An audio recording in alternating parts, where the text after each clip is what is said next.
يصفون وسلام على المرسلين والحمد لله رب العالمين اللهم صل على سيدنا محمد وعلى آل سيدنا محمد وبارك وسلم. اللہ تعالیٰ نیکوکاروں کا سرپرست ہے. سرپرست کہتے ہیں جو کسی کی ضروریات کو پورا کرنے کا ذمہ دار. جیسے باپ بیٹے کا سرپرست ہوتا ہے تو بیٹے کے کھانے پینے کا، لباس کا، رہنے کا، اسکول کی تعلیم کا، ہر چیز کا ذمہ دار اس کا باپ ہوتا ہے. بیٹے کو کوئی پریشانی نہیں ہوتی، باپ کی پریشانی ہوتی ہے. اسکول میں ایڈمیشن کروانا ہے تو باپ پریشان ہوتا ہے کہ میں فلاں اسکول میں ایڈمیشن کروا لوں. بچہ بیمار ہوتا ہے تو وہ ڈاکٹروں کے پاس خود نہیں جاتا، باپ کو فکر ہوتی ہے میرے بیٹے کی طبیعت ٹھیک نہیں، میں کسی بڑے ڈاکٹر سے چیک کرواؤں. جتنا خرچہ ہو باپ کرتا ہے، اس لیے کہ ذمہ دار ہے. وہ بے سہارا نہیں چھوڑتا، اس کو پتہ ہے کہ میرا بیٹا ہے. تو جو سرپرست ہوتا ہے وہ ذمہ دار ہوتا ہے. اللہ تعالیٰ نیکوکاروں کے سرپرست ہیں. جو نیکوکار انسان ہے، نیک انسان ہے، اللہ اس کا سرپرست ہے. اللہ اس کا خیال رکھتا ہے. اللہ تعالیٰ اس کی مدد فرماتے ہیں، اس کا تعاون کرتے ہیں. اس کو کبھی بے سہارا نہیں چھوڑتے. آپ دیکھیں صحابہ رضی اللہ تعالیٰ ان کی زندگیوں میں اللہ تعالیٰ نے کیسے کیسے مدد فرمائی. ایک ایسا موقع بھی آیا کہ نبی علیہ الصلوۃ والسلام نے ایک لشکر کو بھیجا، مگر کچھ دینے کے لیے ساتھ نہیں تھا، تو 1 یا 2 بوری کھجور تھی، نبی علیہ السلام نے وہی دے دی. اب دیکھیں کہ لشکر فرض کرو 1000 بندوں کا ہو تو 2 بوری کھجور کیا چیز رکھتی ہے، کیا حیثیت رکھتی ہے.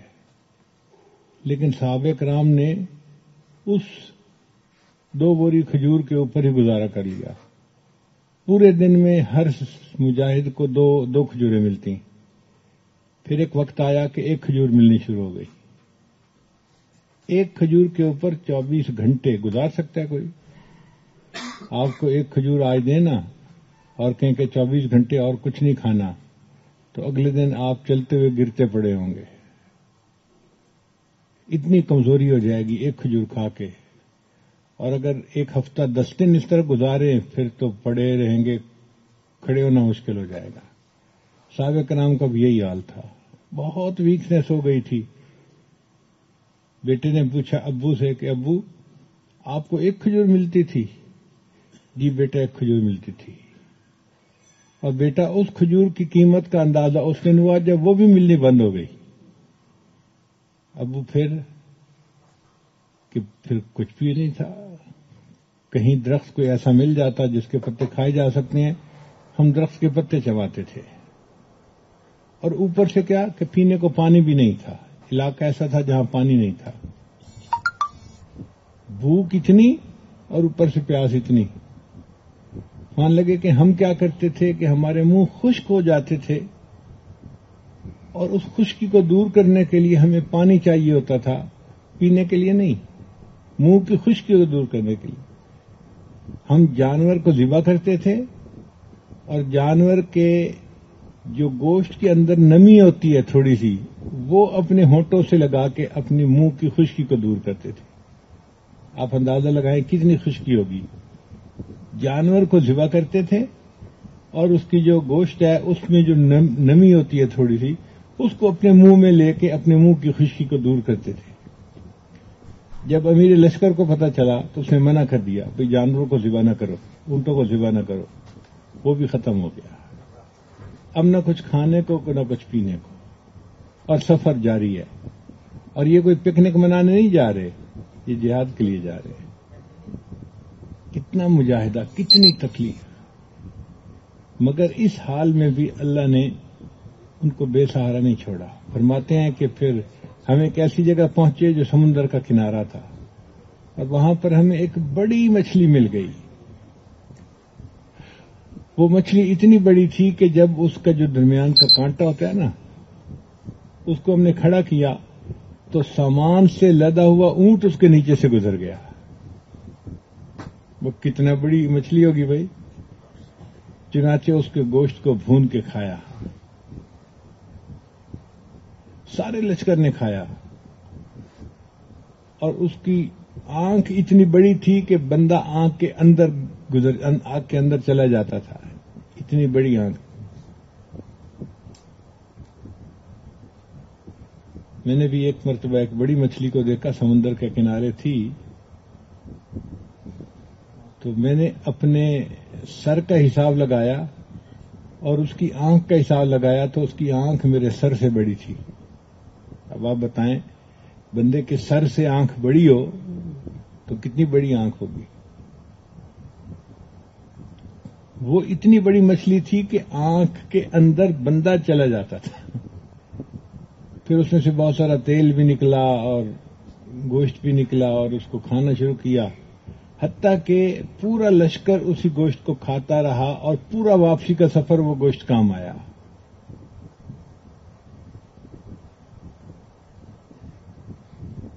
جہاں 10-10 اونٹ روزانہ ذبح ہوتے ہوں گے, وہاں مچھلی کا گوشت کتنا استعمال ہوتا ہوگا, اور وہ روز استعمال ہوتا رہا حتیٰ کہ ہم لوگ واپس مدینہ طیبہ پہنچے اور ہم نے نبی علیہ الصلوۃ والسلام کو پھر یہ واقعہ سنایا کہ کس طرح مشکل پیش آئی اور کس طرح اللہ کی مدد آ گئی. تو نبی علیہ السلام نے فرمایا کہ وہ گوشت ابھی تمہارے پاس ہے. ہم نے کہا اللہ کے حبیب سے ابھی بھی کچھ بچا ہوا ہے. تو نبی علیہ السلام نے اس گوشت کو بھی اللہ کی مدد سمجھتے ہوئے منگوا کے خود کھایا. جیسے بندہ ہوتا ہے نا کہ بھئی یہ اللہ کی طرف سے بھیجا ہوا ایک انعام تھا تو برکت کے لیے کھا لیا اس کو. اب آپ بتائیے کہ یہ مچھلی کس نے صحابہ کو دی؟ اللہ نے دی. وہ اللہ نیکوکاروں کا سرپرست ہے, پکی بات ہے. ہر باپ اولاد کی فیور کرے گا کسی دوسرے کے مقابلے میں, چونکہ بچے سے تعلق ہے. آپ بتائیں, حضرت موسیٰ علیہ السلام اپنی گھر سے باہر نکلے تو ان کی قوم کا ایک بندہ دوسرے کے ساتھ لڑ رہا تھا. انہوں نے پوچھا کیوں لڑ رہے ہو؟ کچھ نہیں پوچھا. اپنے قوم کے بندے کی مدد کرنے کے لیے انہوں نے وہ دوسرے کو ایک مکہ لگایا, فقضا علیہ, تو وہ مر گیا. اس کا مطلب یہ ہے کہ ہر بندہ فیور اپنوں ہی کی کرتا ہے. یہ پکی بات ہے نا؟ آپ بتائیں, پکی بات ہے نا؟ تو جس طرح ہر بندہ اپنوں کی فیور کرتا ہے, جو نیک لوگ ہوتے ہیں, طلباء ہوتے ہیں, علماء ہوتے ہیں, یہ اللہ کے بندے ہوتے ہیں, خاص بندے ہوتے ہیں. تو اللہ مدد کن کی کرے گا؟ نیکوں کی کرے گا. پکی بات ہے, اللہ ہمیشہ نیکوں کی مدد کرتے ہیں.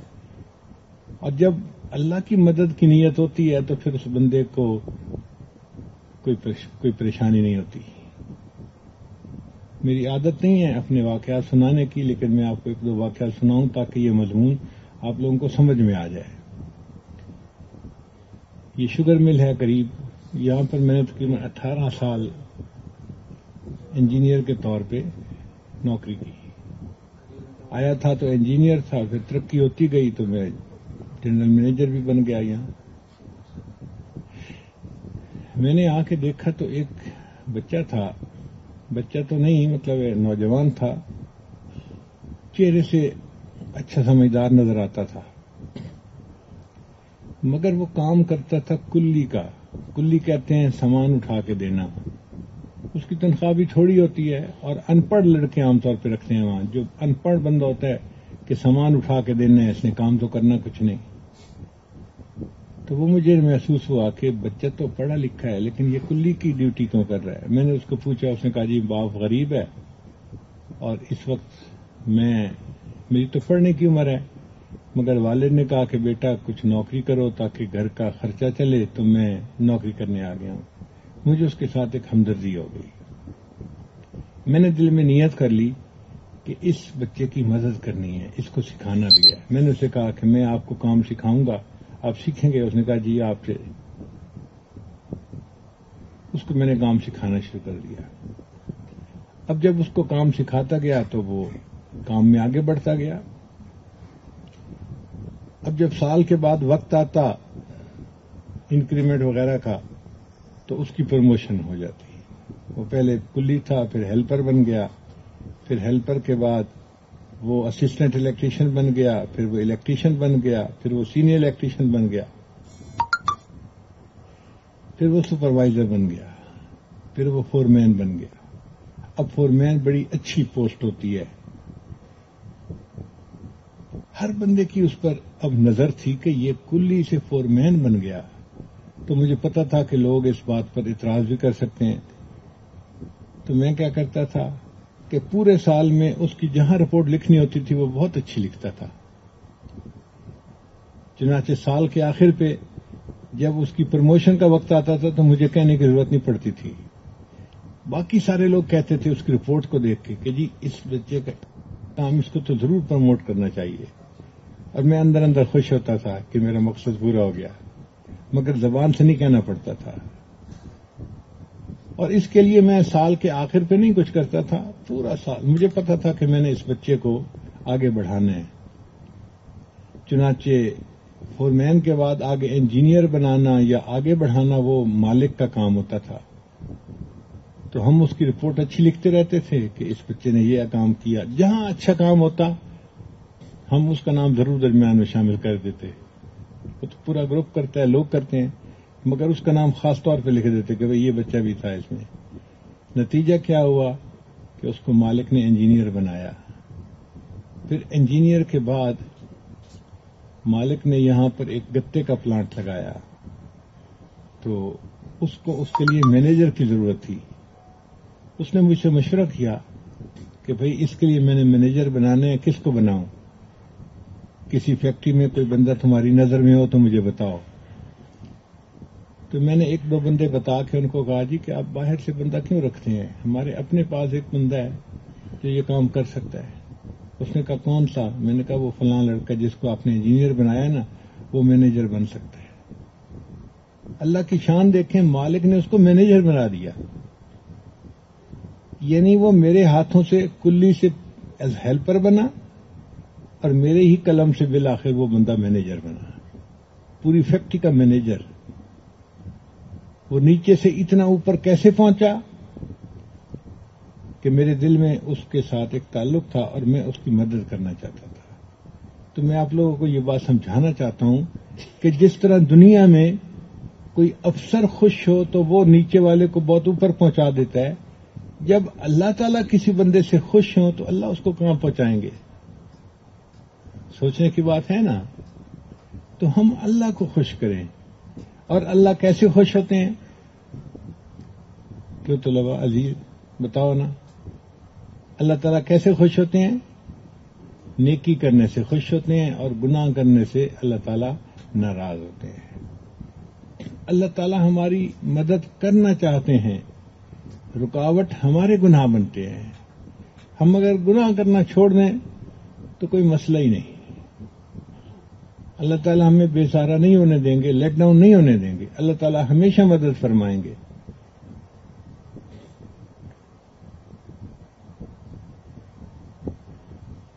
یہ بہت بڑی خوشخبری ہے دین پہ چلنے والوں کے لیے کہ ان کا سرپرست کون ہے؟ اللہ ہے۔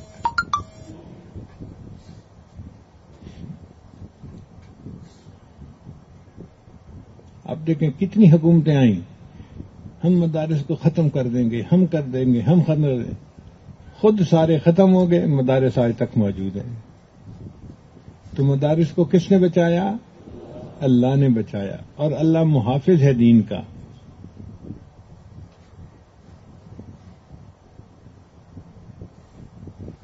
تو نیکوں کا سرپرست کون ہے؟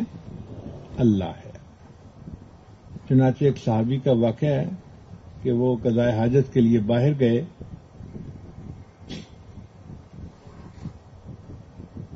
فارغ ہو رہے تھے، قریب میں ایک سوراخ تھا زمین میں سوراخ ہوتا ہے نا، تو اس میں چوہے اور اس قسم کے جاندار رہتے ہیں۔ ایک چوہا باہر نکلا اور اس کے منہ میں روپیہ تھا، چاندی کا روپیہ جیسے ہوتا ہے نا، سکہ ہوتا ہے، وہ روپیہ اس نے ڈال دیا۔ پھر اندر گیا، پھر واپس آ کے روپیہ سمجھنے کے لیے بتایا، ورنہ اس وقت تو ہو سکتا ہے درہم ہو جو اس وقت چلتا ہوگا۔ یا ہمیں کیا پتا اس وقت کیا تھا، درہم تھا یا کیا تھا، ایک سکہ تھا وہ اس نے لا کے ڈال دیا، پھر دوسرا لا کے ڈال دیا، پھر تیسرا، 4-5 سکے اس نے لا کے رکھ دیے، پھر وہ گیا، غائب ہو گیا۔ اب یہ صحابی فارغ ہو کے اٹھے، پیسوں کی ضرورت بھی تھی اور پیسے سامنے پڑے ہوئے بھی تھے، تو انہوں نے پیسے اٹھا لیے۔ صحابہ کرام کی ایک خوبصورت عادت تھی کہ وہ ہر نئی بات نبی علیہ السلام سے ضرور پوچھا کرتے تھے کہ جی یہ جائز بھی ہے یا نہیں، ٹھیک بھی ہے یا نہیں۔ تو اس صحابی نے نبی علیہ السلام کو آ کے واقعہ سنایا اور کہا کہ اللہ کے حبیب صلی اللہ علیہ وسلم، وہ چوہا یہ پیسے پھینک کے چلا گیا اور میں نے اٹھا لیے، اب میرے لیے استعمال کرنے کیا جائز ہیں؟ تو نبی علیہ السلام نے فرمایا کہ یہ اللہ تعالیٰ کی مدد ہے جو اللہ نے تمہارے لیے کی، اللہ نے تمہارے لیے رزق کا بندوبست کر دیا، تم استعمال کر سکتے ہو۔ تو دیکھو صحابہ کرام کو رزق کہاں سے ملتا تھا؟ بلوں سے ملتا تھا، سوراخوں سے۔ اور آج کی دنیا عجیب ہے، جتنا کما کے آتے ہیں وہ گھر آتے ہیں تو سب بلوں میں چلا جاتا ہے، یہ بجلی کا بل، یہ گیس کا بل، یہ انشورنس کا بل، یہ فلاں بل، بیچارے جو کماتے ہیں بلوں میں دے بیٹھتے ہیں۔ تو نیکوں کا سرپرست کون ہے؟ اللہ ہے۔ آج میں آپ کو ہمت کر کے ایک واقعہ سنا دیتا ہوں۔ حالانکہ میں آپ میں سے ایک عام آدمی ہوں، مگر جو بندہ دین کا کام کرتا ہے اللہ کی مدد ہوتی ہے اس کے ساتھ۔ ہم لوگ ایک مرتبہ تاشکند میں تھے، تاشکند شہر میں، میرے ساتھ 4-5 دوست تھے۔ تو انہوں میں سے ایک نے کہا کہ حضرت کل ہم نے پروگرام تو کہیں نہیں اور کرنا، یہاں سے کوئی 150 میل دور ایک پہاڑی جگہ ہے جہاں پہ آبشار ہے پانی کی، اور لوگ بھی وہاں جاتے ہیں اس جگہ کو دیکھنے کے لیے، بہت خوبصورت جگہ ہے، تو کیا ہم وہاں نہ چلے جائیں؟ تو میں نے اسے منع کر دیا کہ بھئی ہمیں کیا واسطہ ایسی جگہوں سے اور سیروں سے، ہم گھر میں رہیں گے، اللہ اللہ کریں گے، کافی ہے ہمارے لیے۔ اس نے کہا نہیں حضرت، وہ جو آبشار کا پانی گرتا ہے نا، اس کی آواز بڑی اچھی ہوتی ہے اور قریب بیٹھ کے سکون آتا ہے، تو وہاں ذکر کریں گے۔ اب اس نے جو اس کا نقشہ سنایا تو مجھے بھی اچھا لگا، کبھی آبشار کا پانی اوپر سے گر رہا ہوتا ہے، آواز آ رہی ہوتی ہے اور قدرتی طور پہ توجہ اللہ کی طرف جاتی ہے تو بندے کا ذکر کرنے کو جی جاتا ہے۔ میں نے کہا ٹھیک ہے چلیں گے۔ جب ہم نے فیصلہ کر لیا تو صاحب خانہ نے اپنی بیوی کو کہا کہ بھئی 5-7 بندوں کا کل کا کھانا تیار کر دو، 2-3 وقت کا۔ اس نے ساری رات لگا کے پلاؤ بھی بنایا اور گوشت بھی بھونا تیار کیا اور کیا کچھ تیار کیا۔ اگلے دن فجر کی نماز کے بعد ہم چل پڑے سفر پہ۔ ہم نے 50 میل کا تقریباً سفر کیا ہوگا کہ ڈرائیور جو تھا نا وہ دوسرے بندے سے نا یعنی رشین زبان میں کچھ من کرنے لگ گیا۔ اب مجھے پتا تو چل گیا کہ کچھ نہ کچھ گڑبڑ ہے، لیکن کیا ہے زبان نہیں جانتا تھا، مجھے پتہ ہی نہیں چل رہا تھا۔ تو وہ آپس میں کچھ دیر باتیں کرتے رہے تو پھر میں نے ڈرائیور سے پوچھا بھئی آپ لوگ کیا باتیں کر رہے ہیں؟ تو اس نے گاڑی روک لی، کہتے ہیں حضرت ہم سے ایک بھول ہو گئی، وہ جو کھانا ساری رات بیوی نے پکایا تھا وہ ہم آخری وقت پہ گاڑی میں رکھنا بھول گئے۔ اب ہمارے پاس کھانا نہیں ہے تو ہم سوچ رہے ہیں کہ ہم واپس جائیں اور کھانا لے کے آئیں۔ میں نے کہا نہیں اب ہم سفر میں نکل پڑے ہیں، واپس تو نہیں جانا۔ اس نے کہا کہ حضرت پھر پورا وقت بغیر کھانے کے گزرنا بھی نہیں ہے، ہمیں جانے میں بھی ٹائم لگے گا، پھر رات وہاں کچھ وقت گزارنا ہے، واپس آنا ہے۔ میں نے کہا نہیں واپس نہیں گاڑی موڑنی۔ کہنے لگے جی پھر کیا کریں گے؟ میں نے کہا اللہ کھلائے گا۔ جب میں نے کہا نا کہ اللہ کھلائے گا تو وہ کہنے لگا یہ پاکستان نہیں ہے، یہ رشیا ہے۔ یہاں پہ جو بندہ بیٹھا ہوگا وہ دہریہ ہوگا اور کوئی پتہ نہیں کہ وہ گوشت کس کا پکا رہا ہے، حرام گوشت ہوگا. نہ ہم کسی کا پکا ہوا کھانا کھا سکتے ہیں، نہ ہم کہیں سے کچھ خرید سکتے ہیں، بس گھر سے ہی ہے جو لے کے آئیں. تو جب اس نے یہ کہا نا کہ ہم نہ کہیں سے کھانا خرید سکتے ہیں، نہ کھانا پکا ہوا کسی کا کھا سکتے ہیں، تو میں نے کہا بھائی اللہ تعالیٰ ہمیں کھانا کھلائے گا، آپ چلو. بھی خاموش ہو گئے، چل پڑے. لو جی 1 گھنٹہ اور لگا. ہم ایک جگہ پر پہنچے جہاں پہ ٹینٹ خیمے لگے ہوئے تھے، جیسے خیمے ہوتے ہیں نا، اس میں 2-4 بندے آرام سے بیٹھ سکتے ہیں، 2 بندے آرام سے لیٹ سکتے ہیں. وہ انہوں نے ٹورسٹ پلیس بنائی ہوئی تھی اور ہوتا اسی طرح تھا. لوگ آتے تھے 1-1 2-2 بندے اور ٹینٹوں میں رہ کے اور کھا پی کے واپس چلے جاتے تھے. جیسے ہی ہم وہاں گئے، میں گاڑی سے باہر نکلا، میرا یہی لباس تھا، پگڑی، جبہ، داڑھی، عصا بھی تھا ہاتھ میں. تو میں جیسے باہر نکلا نا تو ایک نوجوان بھاگتا ہوا میرے پاس آیا. اب مجھے آ کے پوچھتا ہے کہ آپ کو رہنے کے لیے ٹینٹ چاہیے؟ ٹینٹ چاہیے؟ میں نے کہا ہاں ٹینٹ چاہیے. کہتا ہے وہ ٹینٹ میں نے ابھی لگایا ہے، بالکل نیا لگایا ہے، کوئی بندہ اس کے اندر نہیں رہا، تم اس ٹینٹ کے اندر آ جاؤ. وہ میرے ساتھی جو تھے وہ مجھے ہنس کے کہنے لگے کہ حضرت یہ کہتا ہے کہ باقی ٹینٹ جو ہے وہ استعمال شدہ ہے اور اس میں کسی نے شراب پی ہوگی، کسی نے کھانا کھایا ہوگا، کسی نے کیا کیا ہوگا. یہ ٹینٹ کیونکہ بالکل نیا لگا ہے اور ابھی فارغ ہوا ہے لگا کے، تو یہ کہتا ہے کہ آپ اس ٹینٹ میں رہیں. ہم نے کہا بہت اچھا. ہم اس ٹینٹ میں چلے گئے.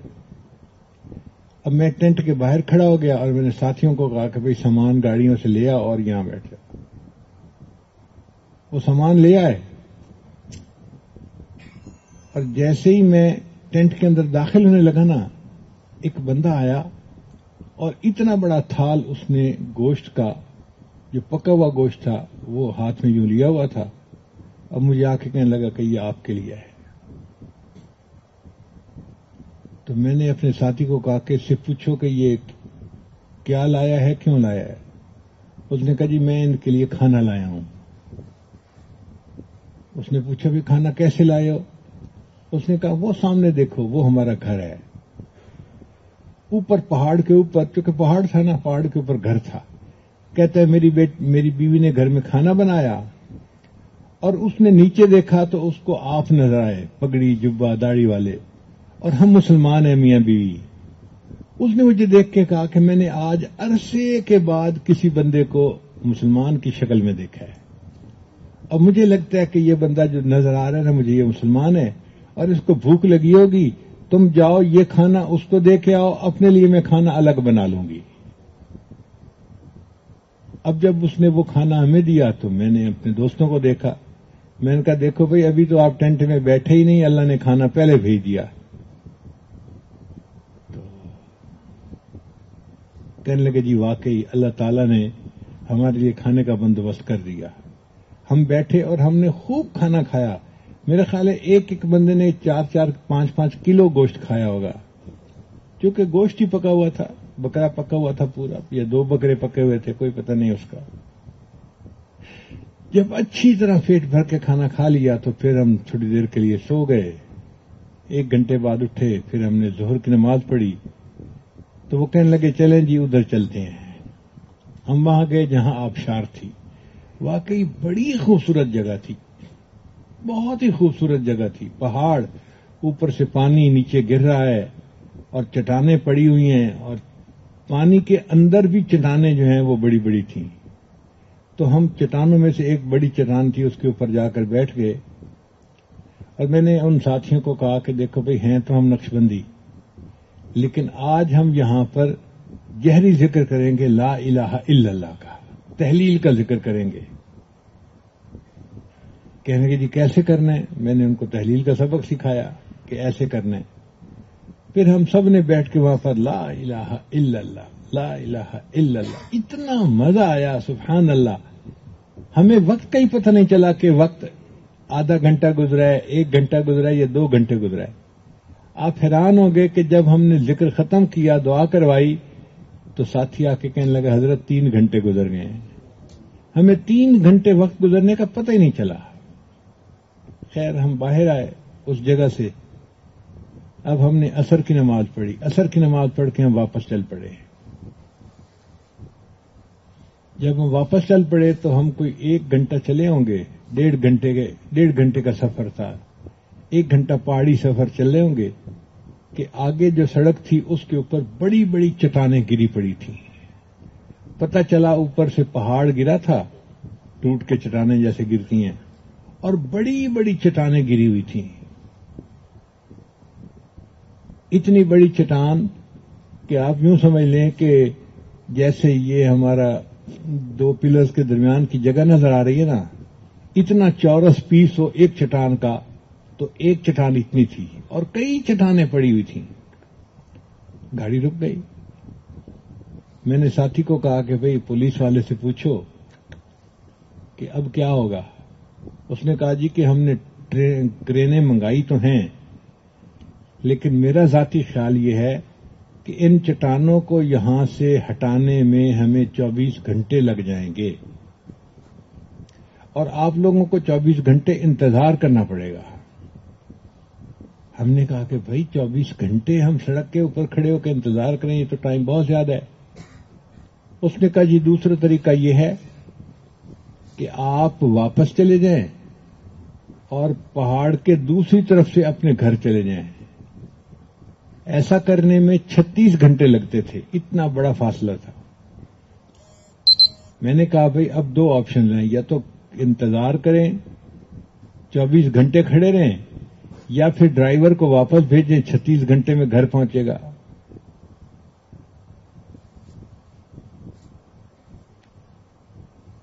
تو میرے ساتھی مجھ سے پوچھنے لگے حضرت کیا کرنا چاہیے؟ میں نے کہا کیا کرنا ہے، بس ہم جا رہے ہیں، ہم جائیں گے آگے، پیچھے تھوڑا جانا ہے۔ کہنے لگے کیسے جائیں گے؟ میں نے کہا ایسے جائیں گے۔ میں باہر نکلا اور اس وقت جوانی کی عمر تھی، ایک پہ چھلانگ لگائی، دوسرے پہ، تیسرے پہ، چٹانوں کے اوپر سے ہوتے ہوتے آگے گزر گئے۔ اچھا ڈر بھی تھا کہ گزرتے گزرتے اوپر سے اور بھی چٹانیں گر سکتی تھیں، خطرہ بھی تھا، مگر اس وقت تو کوئی ڈر خوف دل میں ہوتا ہی نہیں تھا۔ تو میں چٹانوں کے اوپر سے سیدھا گزر کے، جب میں گزرا تو پیچھے دوسرا، تیسرا، 5-6 سب نوجوان تھے، گزر گئے۔ جب ہم آگے گئے تو جس طرح اس سائڈ پہ بہت سارے لوگ رکے ہوئے تھے، چٹانوں کے اس سائڈ پہ بھی لوگ آنے والے رکے ہوئے تھے۔ میں جا کے نیچے اترا، ایک نوجوان آدمی آیا اور آ کے مجھے ملا، السلام علیکم۔ میں نے کہا وعلیکم السلام۔ پتہ چلا کہ وہ مسلمان تھا، خوشی ہوئی اس سے مل کے۔ وہ مجھے کہتا ہے کہ جی آپ ایک بات میری مانیں اور ایک بات میں آپ کی مانتا ہوں۔ میں نے کہا کیا مطلب؟ کہتا ہے کہ آپ نے یہاں سے اپنے گھر جانا ہوگا۔ میں نے کہا، کہتا ہے کہ آپ کو ہم اپنی گاڑی پہ وہاں پہنچا دیں گے۔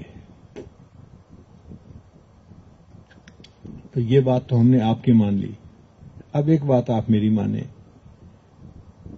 تو میں نے اپنے ساتھیوں کو دیکھا۔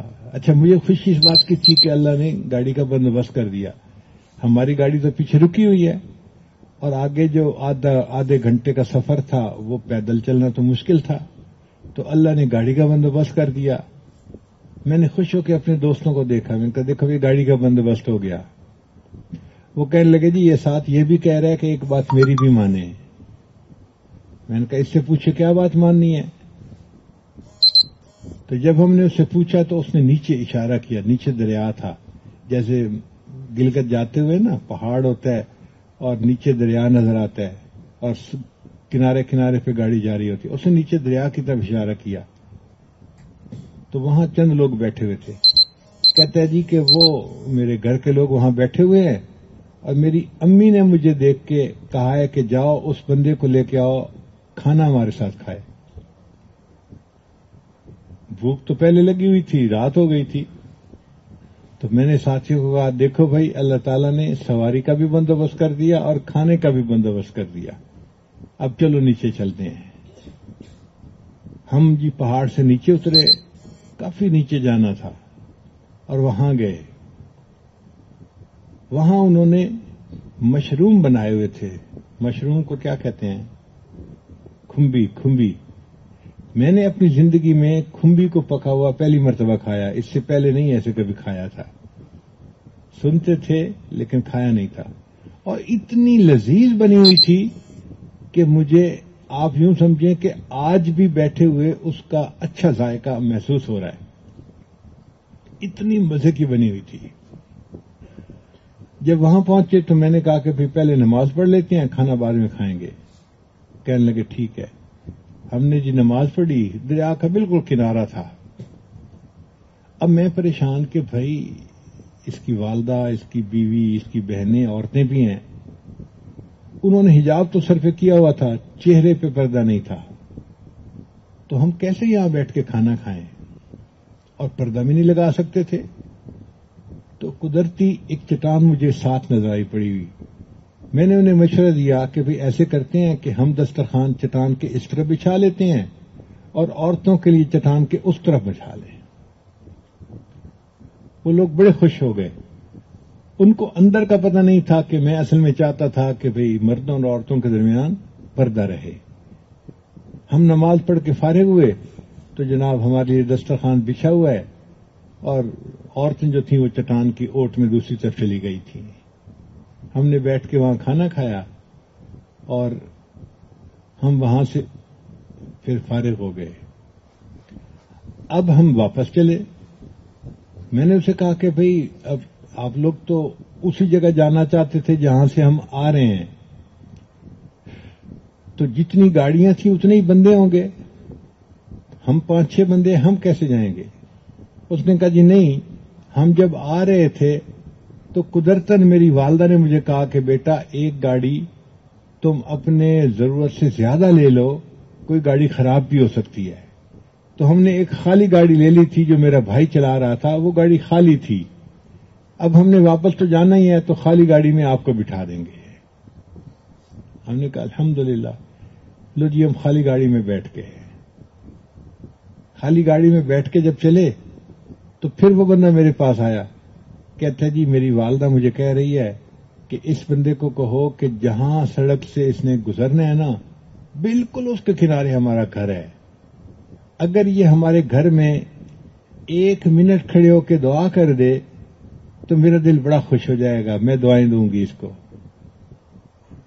خیر ہمیں خوشی ہو گئی، ہم نے کہا ٹھیک ہے بھائی، جب یہ اتنا ہمارے ساتھ تعاون کر رہے ہیں کہ انہوں نے کھانا بھی کھلایا اور ہمیں اپنے گھر بھی پہنچا رہے ہیں، تو پھر ہم کیوں نہ ان کو جو ہے وہ دعا کریں ان کے لیے۔ تو میں نے کہا کہ ہاں ہم انشاءاللہ آپ کے گھر میں دعا کریں گے۔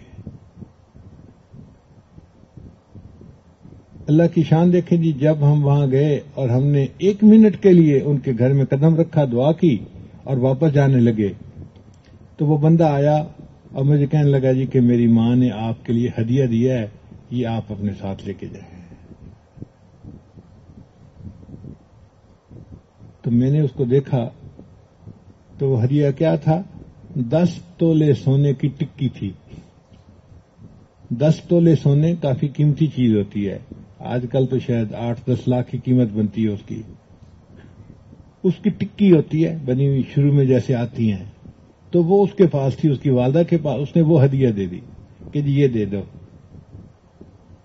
جب میں نے اپنے ساتھیوں کو دکھائی کہ جی انہوں نے یہ ہدیہ دیا تو حیران ہو گئے، مجھے کہنے لگے جی کہ یہ اللہ تعالیٰ کی عجیب مدد ہم نے دیکھی ہے۔ میں نے انہیں سمجھایا کہ اس میں میرا کوئی کمال نہیں ہے، یہ اس دین کے محنت کا کمال ہے۔ وہ یتولی الصالحین، اور وہ اللہ نیکوکاروں کا سرپرست ہے۔ میں اپنی زندگی میں ایسے واقعات شاید 100 سے زیادہ سنا سکتا ہوں۔ آپ کو تو میں ایک واقعہ سنایا ہے، لیکن اگر میں سنانا چاہوں تو شاید 100 سے زیادہ واقعات سناؤں، جو اللہ کی واضح مدد کے واقعات ہم نے اپنی آنکھوں سے دیکھے ہیں، اور اس میں کوئی ہماری خوبی نہیں ہے، اس کام کی خوبی، اس دین کی خوبی ہے، نسبت دین کی مل گئی ہے نا، تو اس دین کی نسبت ملنے کی وجہ سے اللہ کی مدد ہوتی ہے.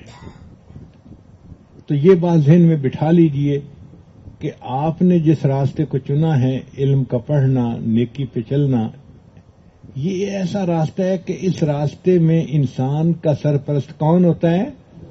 اللہ تعالیٰ ہوتے ہیں. اور جب اللہ تعالیٰ سرپرست ہیں تو بندے کو کوئی پریشانی ہو سکتی ہے. اب ہمیں پریشانیاں کیوں آتی ہیں بتائیں؟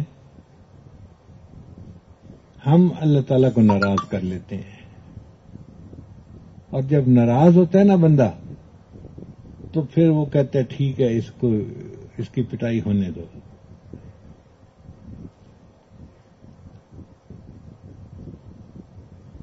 اگر ہم گناہوں کو چھوڑ دیں اور سچی توبہ کر کے اللہ کی فرما برداری والی زندگی کو اپنا لیں تو ہو نہیں سکتا کہ اللہ تعالی ہمیں دنیا کے اندر ذلیل و رسوا ہونے دے. یہ ہو ہی نہیں سکتا.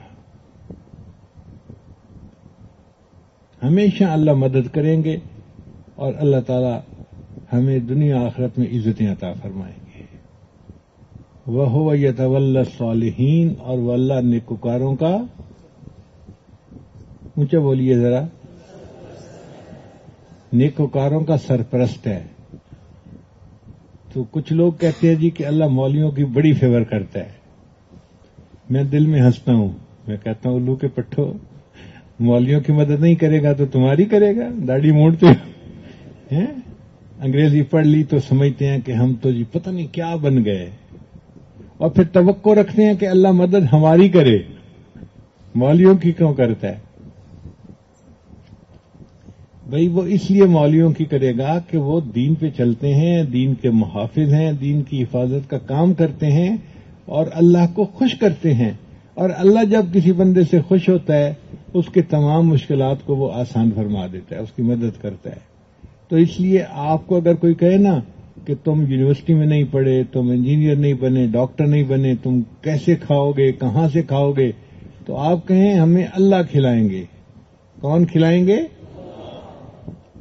اللہ کھلائیں گے. دیکھیں میں نے جو آپ کو سفر کا واقعہ سنایا، ایک وقت میں اللہ نے گوشت کھلایا اور دوسرے وقت میں اللہ نے سبزی کھلائی، اور سبزی بھی ایسی کہ میں تو حیران ہوں کہ وہ اتنی لذیذ بنی ہوئی کیسے تھی.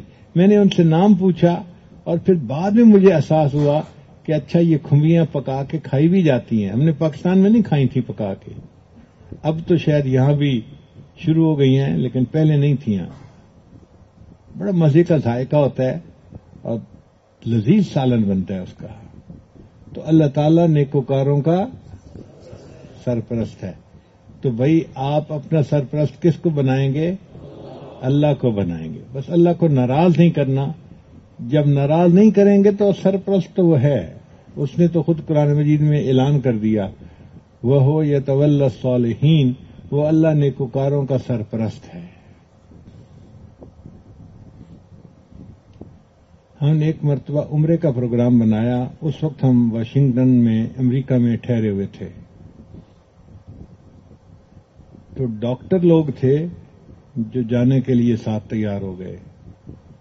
کوئی 30-35 فیملیز تھیں، ڈاکٹر فیملیز تھیں، سب امیر کبیر لوگ. اب جب ہم نے عمرے کا پروگرام بنا لیا تو سب نے تیاریاں شروع کر دیں. ہر بندہ جی میں نے یہ بھی لے کے لے لیا ہے، ہم نے سفر کے لیے یہ بھی لے لیا ہے، سفر کے لیے یہ بھی لے لیا ہے. یعنی ایسے لگتا تھا کہ پیسے بہت فالتو ہیں، اور وہ سوچ سوچ کے چن چن کے ایک ایک چیز خرید رہے تھے. جی سفر میں اس کی بھی ضرورت پڑے گی، اس کی بھی پڑے گی، اس کی بھی پڑے گی.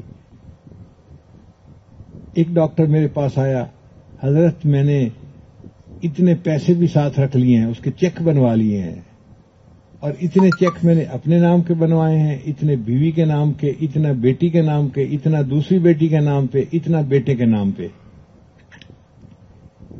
میں نے کہا اتنے الگ الگ چیک بنوانے کی کیا ضرورت تھی؟ حضرت کوئی بندہ ذرا آگے پیچھے ایک دوسرے سے ہو جاتا ہے تو ہر ایک کے پاس پیسے ہونے چاہیے تاکہ اس کو پریشانی کوئی نہ ہو.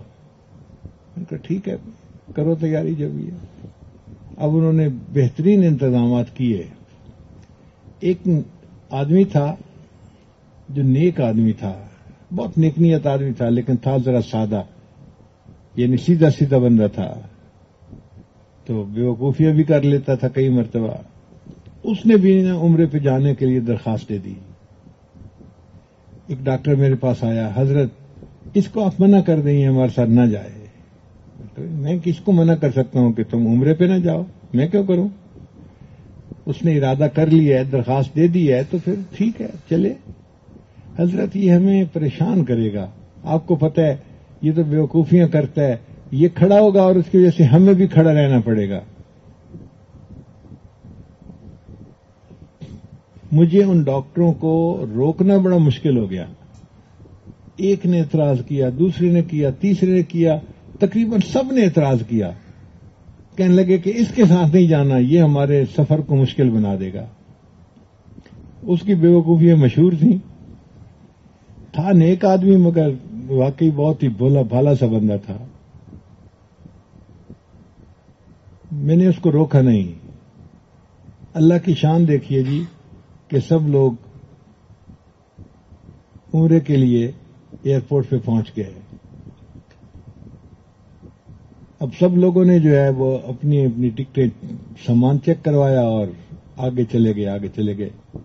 میں وہیں کھڑا رہا کہ بھئی سارے لوگ آ جائیں گے تو میں آخر کے اوپر اپنا سامان بک کروا کے چل پڑوں گا. وہ جو بندہ تھا نا, اس کو میں کہتا ہوں توکلی, اچھا لفظ اس کے لیے بولنا چاہیے نا, کوئی توکلی بندہ تھا. وہ سب سے آخر پہ آیا اور اس کو ایک دو ڈاکٹر نے دیکھا تو کہنے لگے دیکھا اس کا حال کہ اب فلائٹ کلوز ہونے والی ہے اور یہ اب آ رہا ہے. ہم آپ کو پہلے نہیں کہتے تھے کہ اس کی وجہ سے ہمیں کھڑا ہونا پڑے گا. میں نے کہا بھائی ٹائم ہے نا, ابھی کوئی اتنی مسئلہ تو نہیں, آپ آگے جائیں, میں ان کو لے کے آتا ہوں. میں کھڑا ہو گیا جی.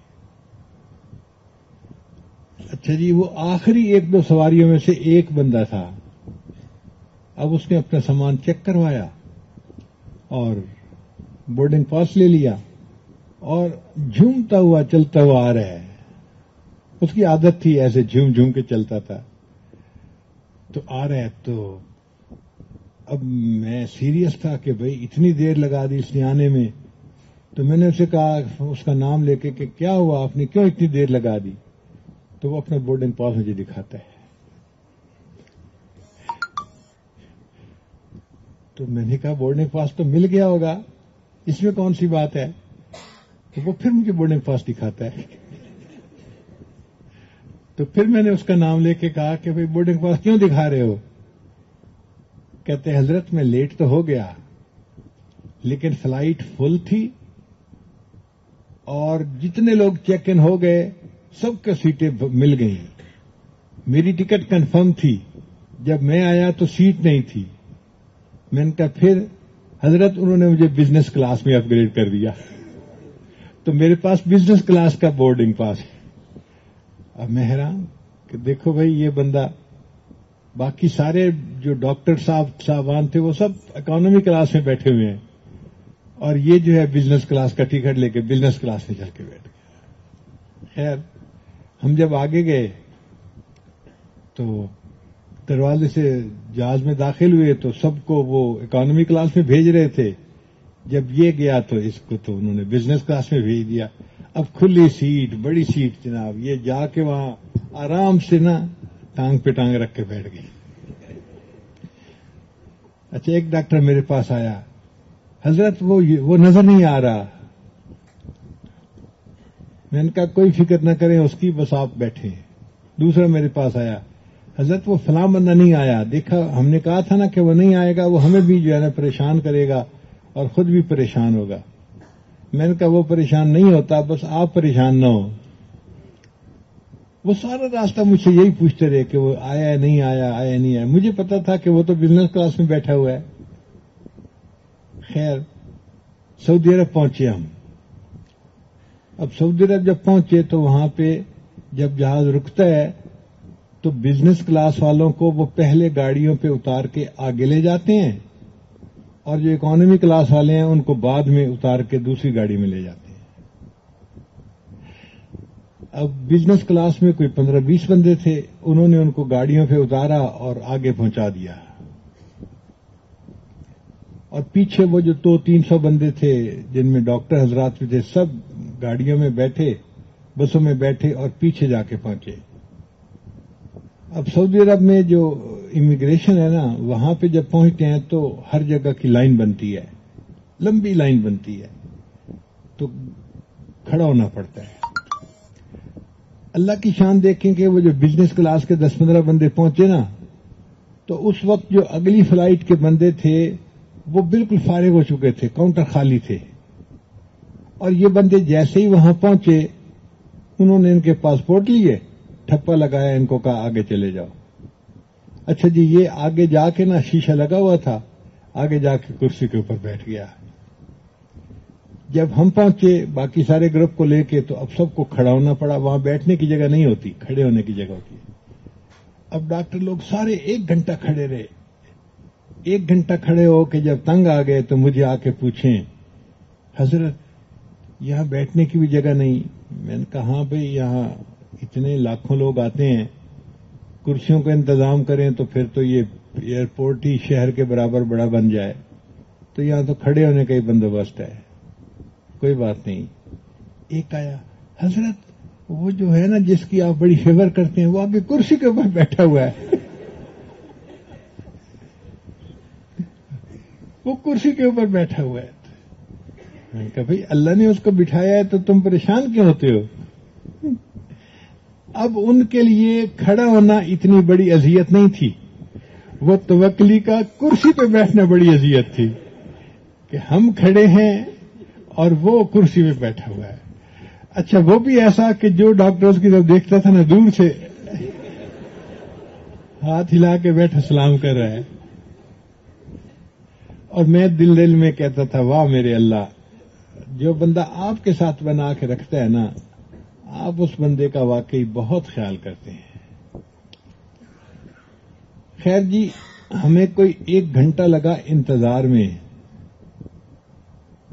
اور اللہ کی شان دیکھیں کہ جب ہم سے پہلے کی سواریاں تھیں وہ ہو گئیں، تو عین اس وقت مغرب کا وقت ہو گیا، تو جو امیگریشن والے تھے وہ پھر اٹھ کے نماز پڑھنے چلے گئے۔ اب اور 15 منٹ انتظار کرنا پڑا، پھر امیگریشن ہوئی، پھر ہم آگے گئے۔ اب جب ہم آگے گئے تو وہ جو توکلی صاحب تھے نا، ان کا سامان آ چکا تھا، وہ اس کو ویل چیئر کے اوپر رکھ کے نا، گاڑی کے اوپر رکھ کے آرام سے بیٹھے ہوئے تھے۔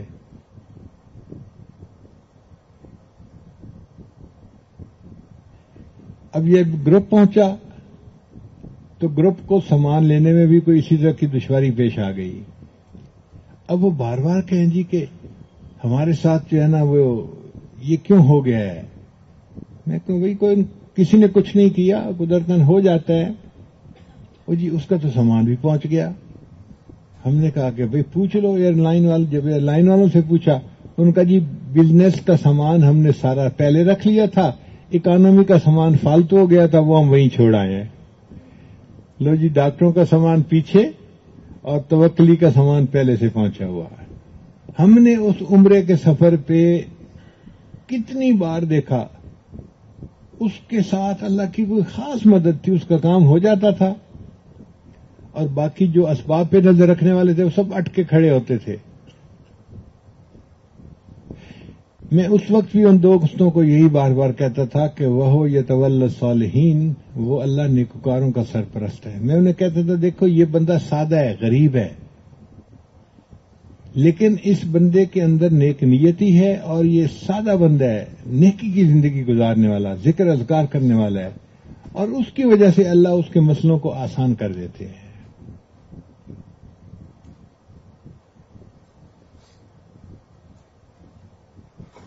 تو اتنی بات میں آپ کے سامنے کھولنا چاہتا تھا کہ اگر ہم نیکی کریں اور گناہوں سے بچیں تو ہمارے کاموں کو کون سنوارے گا؟ پھر اللہ کے راستے میں کوئی رکاوٹ آ سکتی ہے؟ کوئی امیر وزیر رکاوٹ بن سکتا ہے؟ کوئی حکومت رکاوٹ بن سکتی ہے؟ کوئی رکاوٹ نہیں بن سکتا۔ اللہ جب مدد کرتے ہیں تو وہ اختیار والے ہیں، وہ مدد کر کے دکھاتے ہیں۔ قدرتاً آپ لوگوں نے اسی لائن کو اپنے لیے پسند کر لیا اور مدرسے میں آ گئے دین کے علم پڑھنے کے لیے. یہ اللہ تعالیٰ کا فضل ہے، اللہ کا کرم ہے، اللہ کا چناؤ ہے. جب اللہ نے ہمیں یہاں پہنچا دیا، اب ہمارا کام صرف اتنا ہے کہ ہم گناہوں سے بچ کے نیکی پہ زندگی گزاریں. ہمارے کاموں کو کون سنوارے گا؟ اللہ سنوارے گا. ہمارے کاموں کو کون سنوارے گا؟ اللہ سنوارے گا.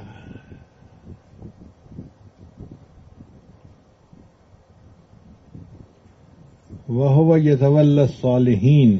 کیا ترجمہ بنے گا اس کا؟ نہیں، پیچھے بیٹھے ہوئے اونچا نہیں کہہ رہے.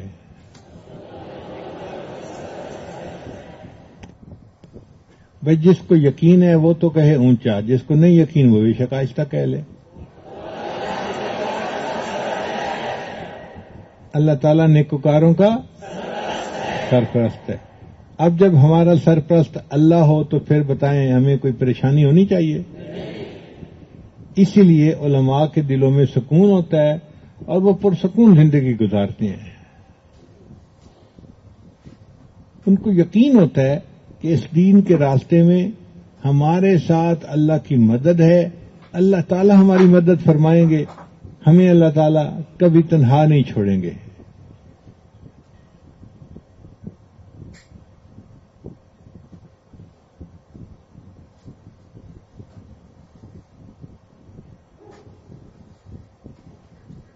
میں سمجھنے کے لیے آپ لوگوں کو بار بار آسان مثالیں دے کے سمجھا رہا ہوں.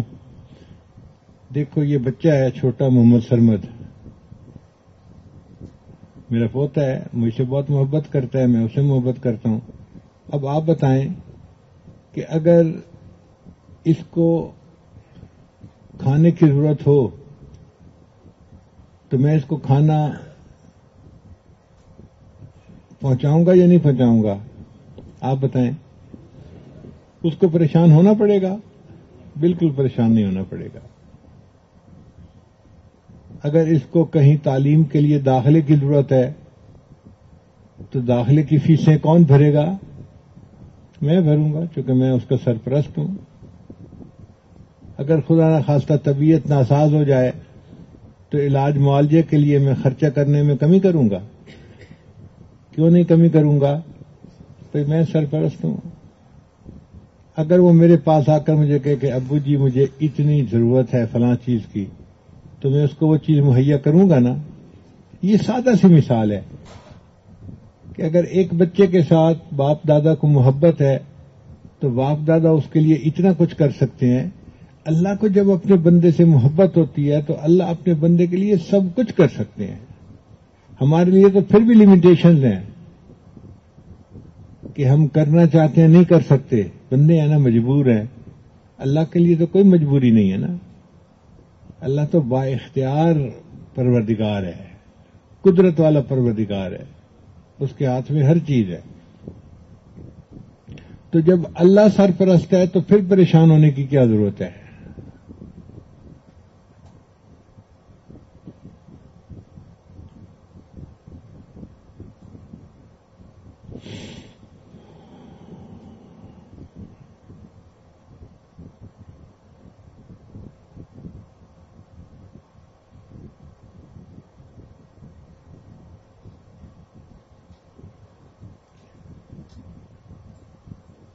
تو بس آج ہم اپنی زندگی کے سب گناہوں سے سچی توبہ کر کے اس نیت سے یہ زندگی آئندہ گزاریں کہ اللہ تعالی ہمارا سرپرست ہے، ہمیں نیکی کرنی ہے اور اپنے رب کو راضی کرنا ہے، اپنے رب کو خوش کرنا ہے.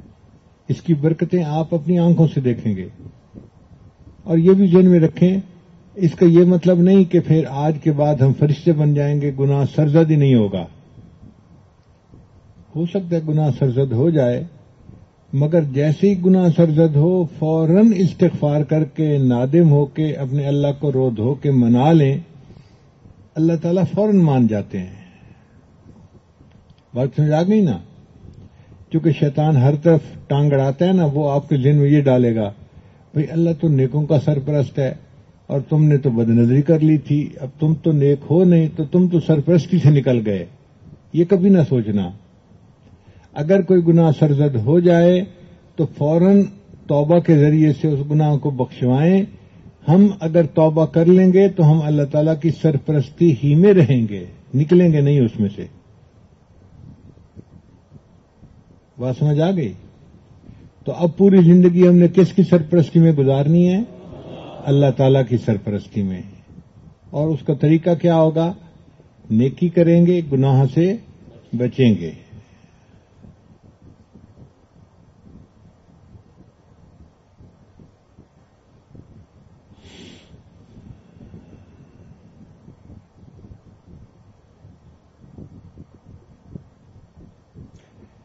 جب پاکستان بن رہا تھا تو جو لوگ تقسیم کے خلاف تھے وہ کہتے تھے کہ تم الگ ملک لے کے کیا کرو گے. اور چونکہ مسلمان اس کے لیے زیادہ کوششیں کر رہے تھے تو وہ مسلمانوں کو کہتے تھے کہ تم الگ ملک لے کے کیا کرو گے، بڑا ملک ہے، وسائل ہیں، تمہیں الگ ملک لے کے کیا ملے گا.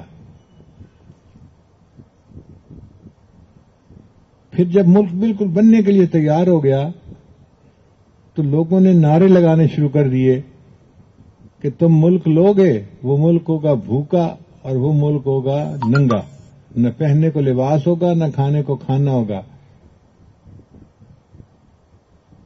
تو کلمے والے کہتے تھے کہ پاکستان کا مطلب کیا؟ لا الہ الا اللہ. اور جو مخالف تھے وہ کہتے تھے بھوکا پاکستان، ننگا پاکستان، کہ پاکستان میں نہ کھانے کی کوئی چیز ہوگی نہ پہننے کو کپڑا ملے گا. بھوکا پاکستان، ننگا پاکستان. اب آپ دیکھیے کہ کلمے کی بنیاد پہ ہمیں اللہ نے یہ ملک دیا اور کہنے والوں نے کہا کہ یہ ملک کیا ہوگا؟ بھوکا پاکستان، ننگا پاکستان. آپ نے یہاں کسی کو ننگا بھوکا دیکھا ہے؟ الحمدللہ ثم الحمدللہ، اللہ نے اتنا کچھ دے دیا، اتنا کچھ دے دیا کہ آج غریب سے غریب آدمی بھی اپنا لباس پہنتا ہے، اپنا کھانا کھاتا ہے. ایک زمانے میں تو لوگ کھانے کے لیے روٹی مانگتے تھے، پھر ایک زمانہ تھا کہ 10 روپے مانگتے تھے، سگریٹ پینی ہے، روٹی نہیں چاہیے، سگریٹ پینے کے لیے 10 روپے چاہیے.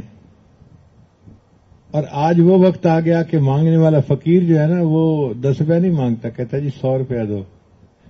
بھئی 100 روپیہ کیوں دو؟ میں نے فون میں بیلنس ڈلوانا ہے. اب اس ملک کا فقیر بھی 100 روپے مانگتا ہے. لوگ کہتے تھے ننگا اور بھوکا پاکستان. اب یہ کیسا پاکستان ہے بھئی کہ جس کا فقیر بھی 100 روپے مانگتا ہے، 100 سے نیچے لیتا نہیں ہے. تو کلمے کے نام پہ اللہ نے ہمیں کھلایا، آئندہ بھی کھلائیں گے. وہ یتولی الصالحین، اور وہ اللہ نیکوکاروں کا سرپرست ہے. میں نے آپ لوگوں کو واقعہ سنایا قاری صاحب کا، جنہوں نے اپنے 9 بچوں کو عالم حافظ قاری بنایا. دیکھیں اللہ نے ان بچوں کے لیے رزق کا بھی انتظام کر دیا، شادیوں کا بھی انتظام کر دیا اور گھر کا بھی انتظام کر دیا. ایک ایک بچے کی شادی کرتے ہوئے ماں باپ کے جوتے گھس جاتے ہیں، اور ان کے 9 بچوں کے رشتے اللہ تعالی نے 2 منٹ میں کروا دیے، 9 منٹ بھی نہیں لگنے دیے. تو اللہ کی مدد آنکھوں سے بندہ دیکھتا ہے اس نیکی کے راستے پر.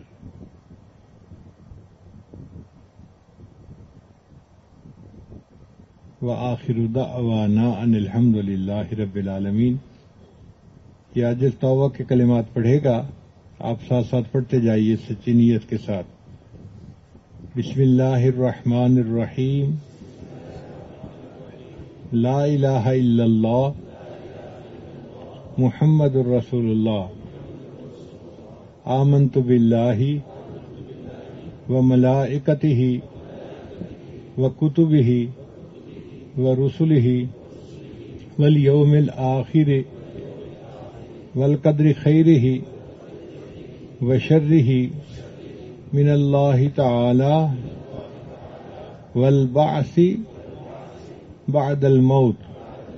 آمنت باللہ کما ہوا باسمائہ وصفاتہ وقبلت جمیع احکامہ اقرار باللسان وتصدیق بالقلب اشہد ان لا الہ الا اللہ واشہد ان محمدا عبدہ ورسولہ استغفر اللہ ربی من کل ذنب واتوب الیہ برحمتک یا ارحم الراحمین.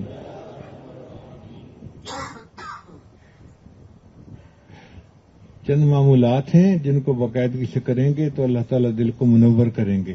پہلا عمل ہے 100 مرتبہ استغفار صبح شام پڑھنا. دوسرا ہے 100 مرتبہ درود شریف پڑھنا. تیسرا ہے قرآن مجید کی تلاوت کرنا.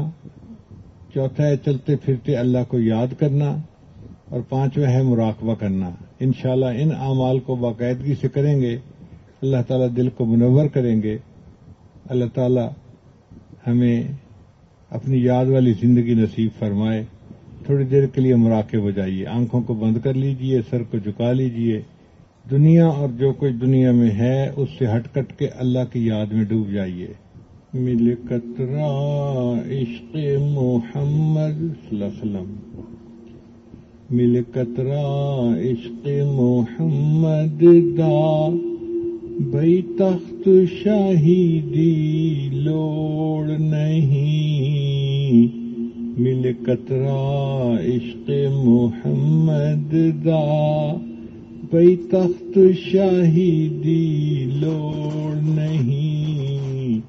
دل مست رہے وچ مستی دے بھئی عقل دنائی دی لوڑ نہیں. مل قطرہ عشق محمد دا میرے قلب سے آ گناہگار دے وچ تیری یاد دا ڈیوا بلدا رہے. میرے قلب سے آ گناہگار دے وچ تیری یاد دا ڈیوا بلدا رہے. ول این جگ اون جگ قبر حشر کسے بھئی روشنائی دی لوڑ نہیں. ملے قطرہ عشق محمد دا کر اپنے حبیب دا عشق عطا جگ سارے تو بے نیاز چکر. کر اپنے حبیب دا عشق عطا جگ سارے تو بے نیاز چکر. سر جھکدا رہے در تیرے اتے در در دی گدائی دی لوڑ نہیں. ملے قطرہ عشق محمد دا بھئی تخت شاہی دی لوڑ نہیں. دل مست رہے وچ مستی دے بھئی عقل دنائی دی لوڑ نہیں. ملے قطرہ عشق محمد دا این عبد دا عرض قبول تھیوے دربار الہی دے اندر. این عبد دا عرض قبول تھیوے دربار الہی دے اندر. لوں لوں وچ ہووے عشق نبی کسے بھئی آشنائی دی لوڑ نہیں. ملے قطرہ عشق محمد دا بھئی تخت شاہی دی لوڑ نہیں. دل مست رہے وچ مستی دے بھئی عقل دنائی دی لوڑ نہیں.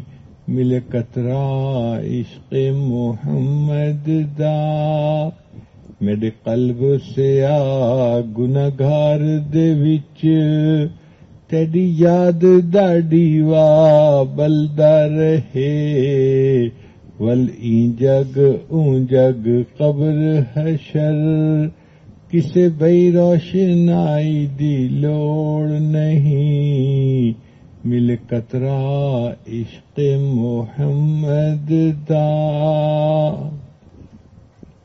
لا الہ الا اللہ محمد رسول اللہ الحمد للہ رب العالمین والعاقبۃ للمتقین والصلاۃ والسلام علی رسولہ محمد وآلہ واصحابہ اجمعین۔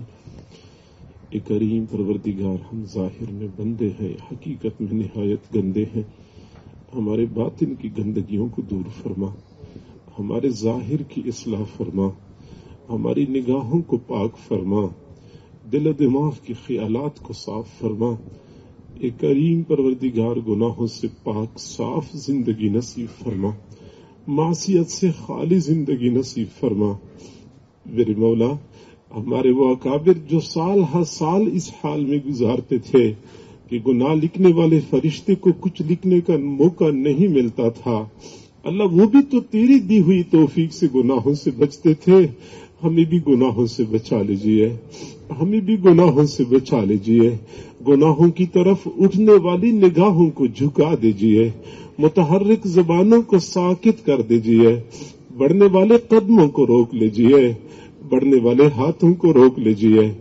میرے مولا، ہمیں اپنا قرب نصیب فرما۔ کریم پروردگار، ہمارے عملوں کو نہ دیکھ، ہمارے کرتوتوں کو نہ دیکھ، اپنی شان کریمی کو دیکھ لیجیے۔ ہمیں اپنا قرب نصیب فرما، اپنا وصل نصیب فرما۔ کریم پروردگار، زندگی میں کبھی بے سہارا نہ فرما، کبھی بے آسرا نہ فرما۔ میرے مولا، قیامت کے دن ہمیں اپنے اکابر کے قدموں میں جگہ نصیب فرما، اپنے مشائخ، اپنے اساتذہ کے قدموں میں جگہ نصیب فرما، اور ہمیں قیامت کے دن ان کے سامنے شرمندہ نہ فرما، ان کے سامنے سرخرو فرما دیجیے۔ میرے مولا، ہم تو اتنے کمزور ہیں، مٹی کا ایک ٹوکرا نہیں اٹھا سکتے، قیامت کے دن پہاڑوں جتنا گناہوں کا بڑا بوجھ کیسے اٹھائیں گے؟ اللہ، ہمارے اس بوجھ کو ہلکا کر دیجیے، ہلکا کر دیجیے۔ اللہ، ہم سے تو دنیا میں دھوپ کی گرمی برداشت نہیں ہوتی، جہنم کی گرمی ہم کیسے برداشت کر لیں گے؟ اس دن کی سختی سے بچا لیجیے، شدت سے بچا لیجیے۔ اپنے محبوب صلی اللہ علیہ وسلم کی مبارک ہاتھوں سے حوض کوثر کا جام ضرور نصیب فرما۔ میرے مولا، ہماری طرف سے ہمارے اکابر، ہمارے مشائخ اور اساتذہ، ہمارے والدین کو بہترین اجر اور بدلہ عطا فرما۔ میرے مولا، تمام طلباء اور اساتذہ کو اپنے مقربین میں شامل فرما۔ ادارے کے معاونین کو اللہ دنیا اور آخرت کی تمام فلاحی نصیب فرما۔ انتظام و انصرام سنبھالنے والے حضرات کے ساتھ اپنی مدد شامل حال فرما۔ قدم قدم پہ اپنا ساتھ نصیب فرما۔ ہمیں ہر قسم کے شرور و فتن سے محفوظ فرما، ہمیں آزمائشوں سے محفوظ فرما، فتنوں سے محفوظ فرما۔ میرے مولا، نفس اور شیطان کے حوالے نہ فرما، اللہ نفس اور شیطان کے حوالے نہ فرما، ہمیں حالات کے حوالے نہ فرما، ہمیں ناقدروں کے حوالے نہ فرما۔ ہماری ان دعاؤں کو اپنی رحمت سے قبول و منظور فرما۔ وصلی اللہ تعالی علی خیر خلقہ محمد وآلہ واصحابہ اجمعین برحمتک یا ارحم الراحمین۔